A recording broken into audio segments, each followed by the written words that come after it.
Les tests d'avant-saison ont révélé de nettes améliorations encourageantes effectuées par Honda. Mais même si les Japonais se sont ouverts quant à leur façon de travailler, ils ne changeront jamais totalement leur façon de fonctionner. Et même s'il y a du mieux, l'écart avec les autres constructeurs reste très élevé. Stéphane Bradl, ancien pilote titulaire Honda, devenu depuis pilote-testeur toujours chez le constructeur japonais, connaît bien Honda et tient à prévenir et mettre en garde les nouveaux venus Luca Marini et Johann Zarco. On revient de suite sur les déclarations de Stéphane Bradl. N'oubliez pas de vous abonner, d'activer la petite cloche, c'est important. On like la vidéo. Merci à tous du fond du cœur.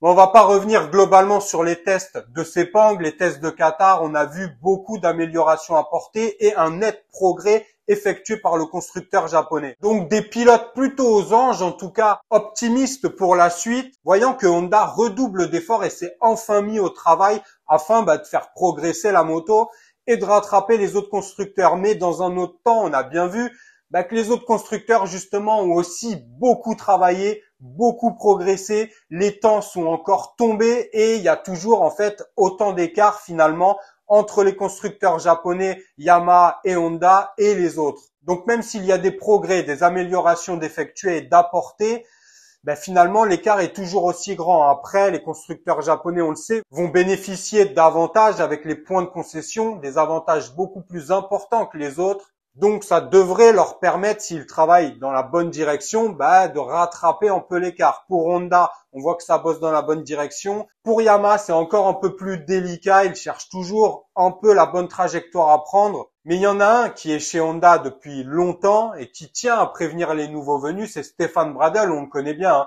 qui a longtemps roulé pour Honda LCR, puis qui est devenu pilote-testeur et qui a remplacé pendant de nombreux mois Marc Marquez, dû à ses blessures. Donc il connaît très bien la façon de travailler des Japonais, il connaît très bien le matériel, la moto, et il tient à donner des conseils, à prévenir Luca Marini et Johann Zarco. On revient sur les déclarations de Stéphane Bradl de suite. Les Japonais ne repoussent pas les limites de la réglementation, ils laissent toujours une petite marge de sécurité. De nos jours, cela signifie un retard d'une demi-seconde par tour. Il ne fait aucun doute que Honda peut rester au plus haut niveau, cela se voit aussi en F1, mais il va falloir beaucoup travailler. Le départ de Marc Marquez n'a pas changé la façon dont nous travaillons chez Honda, qui est trop important pour se concentrer sur une seule personne. Mais il y a tout de même certaines choses qui ont changé sous l'impulsion et l'expérience apportée par les pilotes Ducati, Luca Marini et Johann Zarco. Il faut des échanges constructifs et de la patience. Vous ne pouvez pas transformer Honda en quelques mois car de nombreux processus à long terme sont en cours.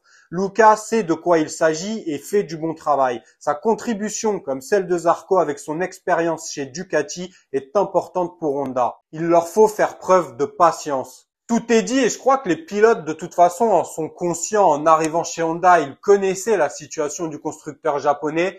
Ils voient que ça travaille dans le bon sens. Mais ils ont aussi très bien vu le rythme, les chronos faits par les autres, leurs propres chronos, même si encore une fois, la course, c'est très différent de tests, d'essais, de time attack. Le rythme est toujours un peu moins élevé en course, évidemment, donc il y a des choses à faire et peut-être, pourquoi pas, viser des top 10, ça c'est ce qu'ils visent, à moyen court terme, et pourquoi pas des podiums sur la seconde partie de la saison, avec l'aide des points de concession.